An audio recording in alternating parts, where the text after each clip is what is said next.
안녕하세요. 대한신장학회 홍보위원 한미연입니다. 오늘은 투석 혈관에 관련된 이야기를 해볼까 하는데요. 대한신장학회 산하의 중재신장학연구회에서 활동하고 계신 생명선 의원의 구상건 선생님 모셨습니다. 소개 부탁드립니다. 예, 안녕하십니까. 부산의 생명선 의원에서 혈액투석 환자의 생명줄인 투석혈관을 전문 진료하고 있는 신장내과 의사 구상건입니다. 콩팥병이 진행되면 어느 순간 투석을 시작해야 한다는 안타까운 소식을 듣게 됩니다. 주치의 선생님께서 투석을 준비해야겠으니 이제는 동정맥루 수술을 해야 합니다. 이렇게 보통 말씀을 하시는데요. 동정맥루, 동맥과 정맥을 연결하는 샛길이라는 사전적인 의미인데요. 이게 무엇인지 설명 좀 부탁드립니다. 우리 몸은 콩팥을 통해서 노폐물을 걸러내고 이제 걸러진 피가 다시 온몸을 순환하는 것처럼 투석 환자분들은 그 콩팥 위를 대신해주는 투석기로 피를 넣어주고 걸러진 피를 다시 돌려받는 그런 통로가 필요합니다. 이것을 혈관 통로라고 하는데 크게 나누자면 투석혈관과 투석도관으로 나뉩니다. 혈액투석을 잘 받으려면 적절한 혈관 통로가 필요하므로 투석 환자를 보는 의료진은 투석혈관은 투석 환자의 생명줄이다, 생명선이다 이렇게 이야기를 합니다. 투석혈관 중에서도 구체적으로 자기 혈관끼리 직접 연결한 것을 자가혈관 동정맥루, 그리고 인조혈관을 이용한 것을 인조혈관이라고 이야기를 합니다. 다 혈관이 있잖아요. 그냥 여기다 투석바늘 꽂고 투석을 하면 안 되는지 궁금하거든요. 왜 꼭 수술을 해야 되는지 설명 좀 부탁드립니다. 대부분의 말기 콩팥병 환자분들은 혈액투석을 주 3회씩 받습니다. 투석을 할 때마다 몸에서 혈액을 뽑아낼 주사바늘이 하나, 그리고 투석기에서 걸러져 나온 피를 돌려받을 주사바늘이 또 하나 더 필요하게 되는데요. 1년 투석을 하게 된다면 바늘을 찔러야 되는 것이 한 300번 이상이 됩니다. 바늘의 굵기도 수액을 맞는 주사보다 한 3배 정도가 굵게 되고요. 효율적인 투석을 위해서 1분에 500ml 정도 되는 페트병 하나가 흐르는 혈관이 필요하게 됩니다. 결국에는 이런 바늘을 몸에 이렇게 꼽고 이제 투석을 하려면 우리 몸에 있는 그냥 일반 혈관으로는 안 된다는 거죠. 예, 그렇습니다. 이런 가혹한 환경들을 견딜 수가 있고 피부에도 가까워서 안전하게 찌르고 이제 바늘을 뺀 뒤에는 지혈을 할 수 있는 혈관은 자연 상태에서는 인체에 존재하지 않습니다. 그러다 보니까 투석이라는 것은 1940년대에 개발이 되었지만 실제로 보편적으로 하기가 참 어려웠습니다.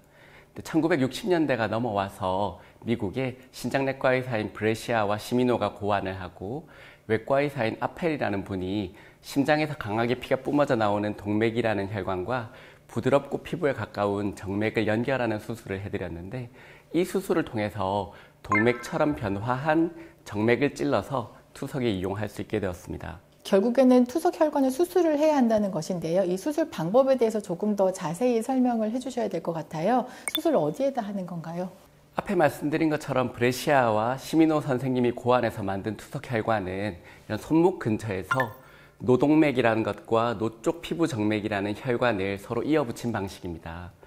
보통은 나무도 몸통에 가까울수록 가지가 굵고 이제 혈관도 마찬가지로 몸에 가까울수록 굵은 특징들이 있습니다.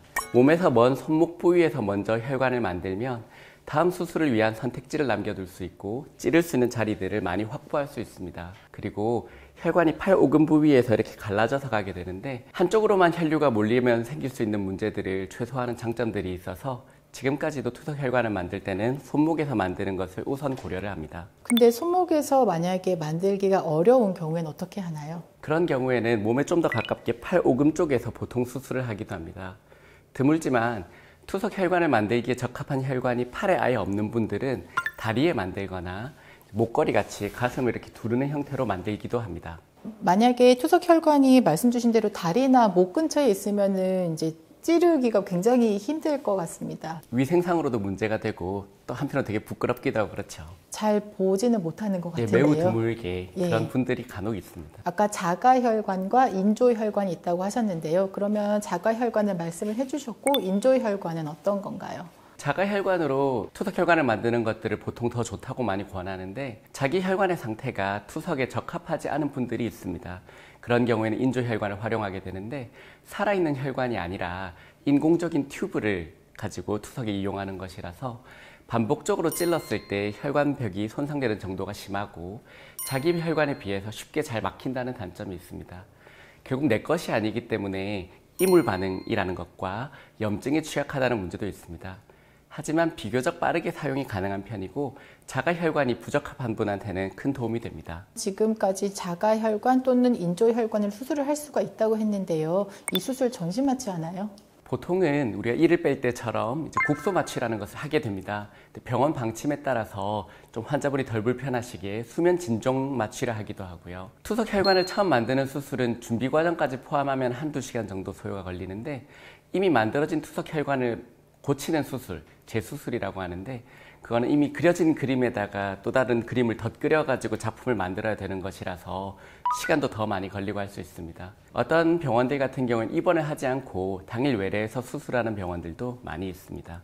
그러면 투석혈관 수술은 보통 언제쯤 해야 되는지도 굉장히 궁금하실 것 같아요. 이게 의사 선생님께서 투석을 하기 전에 이제 투석혈관을 만들어야겠다 말씀을 하시는데요. 혈관 수술을 하면 투석할 때 바로 사용이 가능한가요? 투석 혈관을 수술을 하고 나서는 바로 투석에 사용을 할 수가 없습니다. 혈관이 성숙되는데 걸리는 시간이 있기 때문인데요. 자가혈관과 인조혈관에 따라서도 다르고 환자 개개인의 상황에 따라서도 시간이 좀 다르지만 자가혈관은 보통 6에서 8주, 인조혈관은 4주가량이 필요하다고 합니다. 투석혈관이 성숙되었는지는 경험이 많은 관련 의료진들이 신체 검사를 하거나 초음파 검사를 통해서 확인할 수 있는데 성숙이 부족한 경우에는 중재시술 등을 통해서 추가적인 성숙을 유도할 수 있습니다. 지금 중재시술을 필요할 수도 있다고 하셨는데 중재시술이 뭔가요? 중재시술은 혈관 내 치료라고도 부르는데 피부를 통해서 혈관에 작은 통로를 만들어 놓고 그 길 통해서 풍선이나 스텐트 같은 기구를 써가지고 투석혈관의 문제를 치료하는 방법입니다.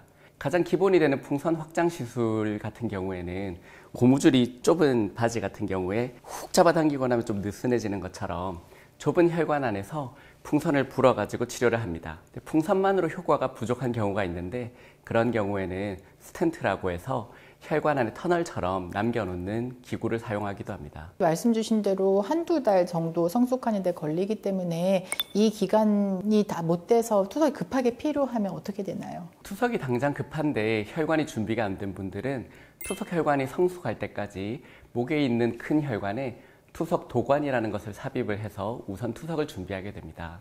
그거 외에 또 이렇게 환자분들께서 해주셔야 되는 것들이 어떤 것이 있을까요? 혈관을 잘 성숙시키는 방법에 대해서는 참 연구를 많이 했지만 뚜렷하게 이걸 해야 됩니다라는 결과가 없었습니다.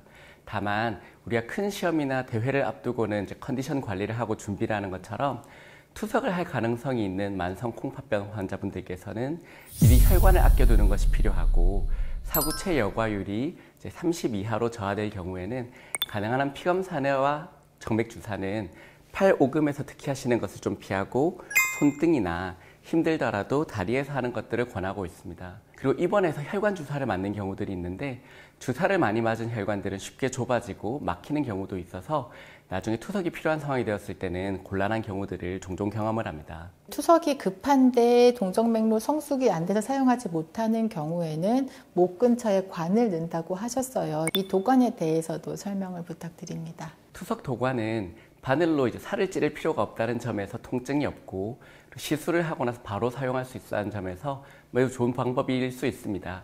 하지만 일반적으로 몸 안은 깨끗한 곳이고 몸 밖은 균이 가득한 지저분한 곳인데 안과 밖을 연결한 통로가 있다는 것은 감염에 취약하다는 단점이 있습니다. 그러다 보니까 목욕이나 샤워를 할 때도 어려움이 있고 도관이 혈관 속에 오래 있으면은 혈관이 지속적인 자극을 받아서 좁아지고 이후 투석 혈관을 만드는데도 문제가 생깁니다. 그리고 팔이나 얼굴이 붓기도 하죠. 투석 혈관에 비해서 투석의 효율도 좀 약하고 낮은 편이라서 대개 혈관 통로 중에서는 가장 마지막으로 고려되는 옵션이라 하겠습니다. 지금까지 자가혈관, 인조혈관, 투석 도관에 대해서 설명을 해주셨어요. 마지막 질문인데요. 어떤 투석 혈관이 좋을까요? 예전에는 이렇게 질문을 해주시면 손목 쪽에서 자가혈관으로 만든 투석 혈관이 최고 좋습니다 이렇게 말씀을 드렸는데 앞에 말씀드린 것처럼 찌를 자리도 많고 다음 혈관 후보들도 남겨주고 합병증도 적기 때문에 그랬습니다. 투석 효율이 떨어지고 감염이나 혈관 협착을 조장할 위험이 있는 도관은 가장 나쁜 방식이라고 보통 이야기를 했는데 이런 것들을 모든 투석 환자에게 일률적으로 할 수 있는 이야기는 아닙니다. 예를 들어 자가혈관이 상태가 나빠서 성숙이 어려울 것으로 예상되는 고령 어르신께서 계시다면은 인조혈관을 만들어서 빨리 쓸 수 있는 것도 좋은 선택이 될 수 있습니다. 최근에 모셨던 어르신은 만으로 92이셨는데 부정맥이 심하고 심장 기능이 약한 분이고 기대 여명이 길지 않아 보였습니다. 도관으로 투석하는 거에 크게 불편함이 없다고 하셔가지고 새로 혈관을 만들기보다는 막힌 도관들을 새로 교체를 해드리고 유지하는 걸 권해드렸습니다. 오늘 내용이 유익했다면 구독, 좋아요, 알림 설정.